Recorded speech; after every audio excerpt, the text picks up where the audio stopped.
जय हिंद दोस्तों। Good morning सभी लोग। आज जिस टॉपिक को हम लोग बात करेंगे उस टॉपिक के बारे में बहुत ही मतलब महत्वपूर्ण जानकारी है। इस टॉपिक को अच्छी तरह से सुनेंगे, समझेंगे। जितने भी अभ्यर्थी हैं रेलवे सुरक्षा बल, रेलवे सुरक्षा विशेष बल के जो फॉर्म फिलअप कर दिए हैं या कर रहे हैं, जो परीक्षा देंगे, सबसे पहले कि आप आरपीएफ कांस्टेबल और एसआई के एग्ज़ाम में, परीक्षा में, पेपर में क्या डिफरेंट होगा, क्या अंतर होगी। दूसरा, आपको जो कांस्टेबल के फॉर्म फिलअप किए हैं क्या वो एसआई के फॉर्म फिलअप करेंगे या नहीं। तो सबसे पहले देखते हैं फॉर्म फिलअप करने पर बात करेंगे।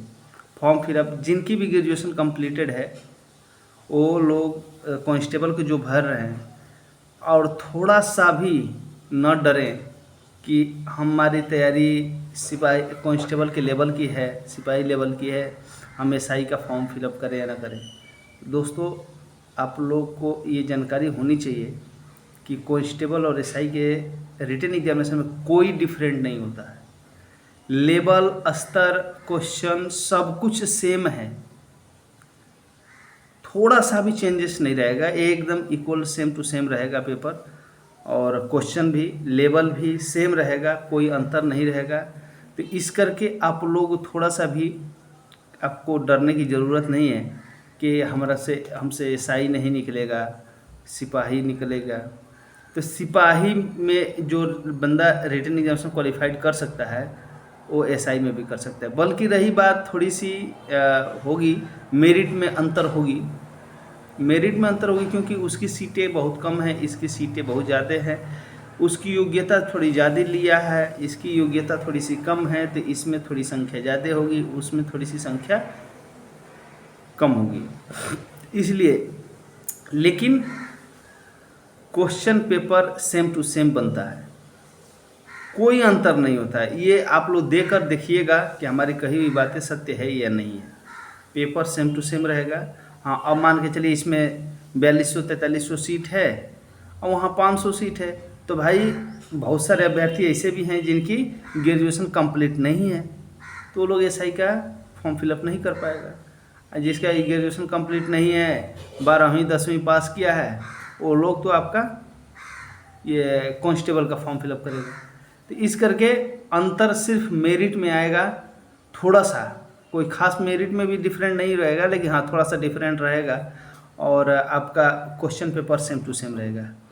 अब देखी जाएगी बात कि आपका जितने भी अभ्यर्थी हैं जो कांस्टेबल के भर रहे हैं, तो कृपया करके हमारे कहने से अगर ग्रेजुएशन कंप्लीट है तो सब इंस्पेक्टर का भी फॉर्म फिलअप आप लोग कर दीजिए। सब इंस्पेक्टर का भी फॉर्म फिलअप कर दीजिए। कारण हो रहा है, अगर जो सब इंस्पेक्टर का फॉर्म फिलअप करते हैं तो कोई नसीब नहीं जानता है क्या होगा क्या नहीं होगा। हो सकता है आपके कांस्टेबल का पहले पेपर हो, उसके बाद एसआई का हो, तो हो सकता है कि किसी कारणवश हड़बड़ी की वजह से या एग्ज़ाम के प्रेशर की वजह से आपकी कांस्टेबल में नंबर कम आए। अब वही एक्सपीरियंस लेके आप सब इंस्पेक्टर में जब देंगे तो हो सकता है कि उसमें नंबर अच्छे आएंगे। तो हो सकता है कि आपके कांस्टेबल में ना हो गए, एसआई में हो जाए। तो इस करके आप लोग मेहनत करते रहिए और फॉर्म फिलअप कर दीजिए। एसआई का भी करिएगा, सिपाही का भी करिएगा, दोनों ही फॉर्म फिलअप करिएगा। ये न कि सिर्फ सिपाही का ही देखिएगा, मेरे जैसे गलती मत करिएगा। हमने भी गलती करके बहुत पछताया, लेकिन खैर जो नसीब में था वो हुआ। और उसके बाद रिटन के देखेंगे, जो 35 मैथ, 35 रीजनिंग, 50 जीके जीएस है, तो उसमें भी सेम। हाँ, उसमें थोड़ी सी ज़्यादा लेवल के तैयारी करने वाले बैठ जाते हैं, क्योंकि देखिए जो एसएससी सीजीएल और प्रांतीय लेवल के, जो स्टेट लेवल के, जो पीसीएस लेवल जो बोलते हैं, वो लोग भी बैठ जाते हैं इसमें ट्रायल करने के लिए। और जॉब तो उप निरीक्षक का जॉब तो अच्छा ही है, ऑफिसर ग्रेड तो है ही है। यही आप स्टार्टिंग से 4200 ग्रेड में जा रहे हैं तो ऑफिसर ग्रेड तो वही है। तो इस करके जब क्या होता है, बहुत सारे ऐसे अभ्यर्थी हैं जो हायर रैंक के तैयारी कर रहे हैं और ट्राई करने के लिए कि पेपर देखते हैं कैसा होता है, नहीं निकाल पाते कि निकाल पाते हैं, और वो लोग इसमें भी बैठ जाता है। अब बैठ गया, निकल जाने के बाद क्या होता है, परिस्थिति, स्थिति और समाज क्या बोलता है, अरे कर लो ना, इतना अच्छा नौकरी है, ये है सब इंस्पेक्टर, डायरेक्ट दरोगा बनोगे। मतलब बहकावे में आके वो लोग, बहुत सारे ऐसे लोग हैं जो लोग कर भी लेता है, और वो जो नॉर्मल तैयारी करने वाले बंदे हैं उनको डिस्टर्ब कर देते हैं। अब बहुत सारे ऐसे भी हैं अभ्यर्थी जो सिर्फ अपना रिटन एग्जामिनेशन टेस्ट देने के लिए ही फॉर्म फिलअप करते हैं, उनको नौकरी नहीं करनी है, बल्कि वो अपना औकात देख रहे हैं कि हम कितने औकात में हैं, हमारी पढ़ाई कैसी है, हमारी तैयारी कैसी है, हम रिटन पास कर पा रहे हैं या नहीं पा रहे हैं। एक्सपीरियंस बढ़ाने के लिए वो लोग, बहुत आदमी ऐसा है देता है और आपकी मेरिट को हाई करवा देता है, और फिर वो लोग फिजिकल में नहीं जाएगा, फिजिकल नहीं देगा, वो बस वहीं तक उनको रिटन एग्जामिनेशन के मतलब है और कोई मतलब नहीं है। तो उन लोगों से डरने की ज़रूरत नहीं है, क्योंकि क्वालिफाइड आपको फिजिकल के लिए कम नंबर पे ही कर देगा। एसआई वाला में आप जाइएगा, फिजिकल उजकल देकर आइएगा, फाइनल कट ऑफ में अंतर आ जाता है, क्योंकि बहुत सारे ऐसे अभ्यर्थी हैं जो इलाहाबाद, पटना, लखनऊ, दिल्ली, बहुत सारे जगहों पे जो तैयारी अच्छे अच्छे रैंकों की कर रहे हैं, हाई रैंकों की तैयारी कर रहे हैं, वो लोग अपना काबिलियत देखने के लिए परीक्षा तो दे दिया, लेकिन उनको नौकरी तो करनी नहीं है, उनको तो अच्छी रैंक की नौकरी ढूंढ रहे हैं, तैयारी कर रहे हैं। तो उसमें से 100% में से 30 या 20% ही बंदे का दिमाग वाश होता है, चेंज हो जाता है, और लोग इसका नौकरी करने के लिए राजी भी हो जाता है। बाकी जितने भी है अच्छे रैंक के, जिनकी सोच अटल है कि नहीं हमको जब निकालना है यूपीएससी ही निकालना है, पीसीएस ही निकालना है, डब्ल्यूबीसीएस ही निकालना है, तो वो लोग अपना वहीं पर टारगेट किया रहेगा, किंतु इसमें नहीं आएगा। लेकिन जिनकी स्थिति डगमग डगमग डगमग डगमग तैयारी कर रहा है हाई रैंक, ठीक है, लेकिन उनकी स्थिति ऐसी नहीं है कि वो लगातार 5 साल तक तैयारी कर सके।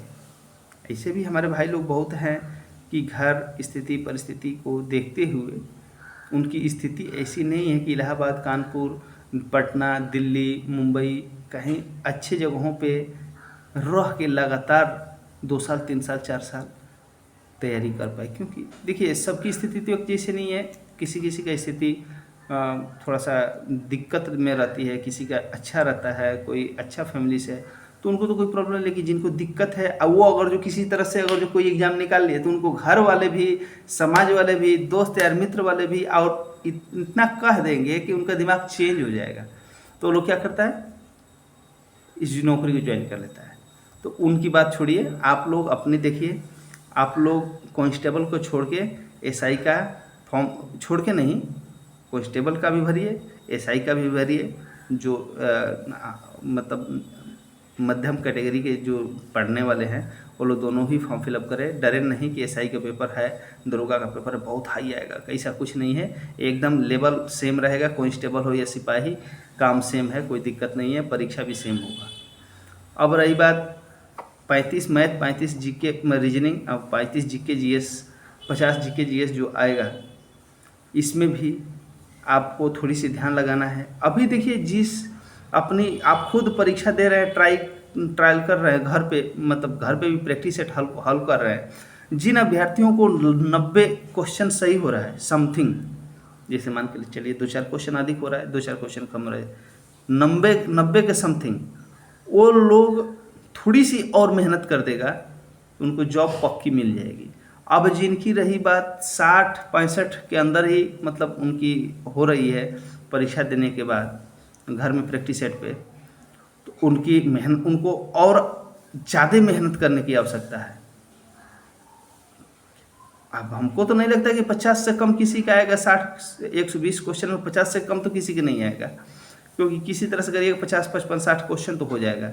लेकिन 50, 55, 60 वालों को बहुत ही अत्यधिक मेहनत करने की आवश्यकता है, और पीछे ना हटें। कष्ट तो होता है, मानते हैं, दिक्कत होती है, बहुत कष्ट उठाना पड़ेगा, फिर भी आप पीछे ना हटें, तैयारी दब के करते रहें। आप को कम से कम 100 क्वेश्चन टच करना है घर पे, उसके बाद ही अपने एग्ज़ाम बोर्ड में बैठेंगे, अच्छा रहेगा, आपके परिणाम भी अच्छे आएंगे। अब जिनका पहले से ही तैयारी अच्छी है और 90 क्वेश्चन समथिंग 2-4 क्वेश्चन आगे पीछे आ रहे हैं, तो ये ना सोचे कि हमारा तो हो गया है, ऐसा भी नहीं है। आपको भी मेहनत करने की ज़रूरत है और लगातार प्रैक्टिस में रहने की ज़रूरत है। तो हो सकता है कि आपकी सिलेक्शन पक्की हो जाए। और जिनकी मतलब 120 में 105 110 क्वेश्चन आ रहा है तो उनकी बातें अलग है। धन्यवाद दोस्तों। अगर जो मेरे बात बताए हुए से आपको कुछ मोटिवेशन या सांत्वना या अच्छा लगी हो तो कमेंट करके ज़रूर बताइएगा। जय हिंद।